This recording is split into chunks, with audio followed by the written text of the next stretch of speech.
ॐ नमस्ते अस्तु भगवन् विश्वेश्वराय महादेवाय त्र्यम्बकाय त्रिपुरान्तकाय त्रिकाग्निकालाय कालाग्निरुद्राय नीलकण्ठाय मृत्युञ्जयाय सर्वेश्वराय सदाशिवाय श्रीमन्महादेवाय नमः।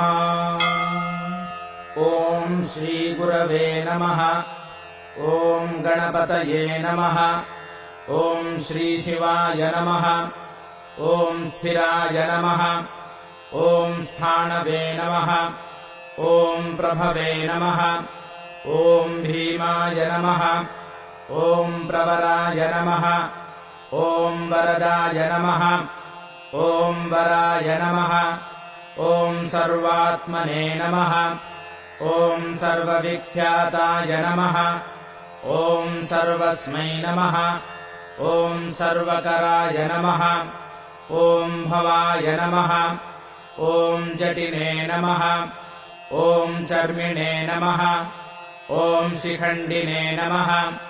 ॐ सर्वाङ्गाय नमः। ॐ सर्वभावनाय नमः।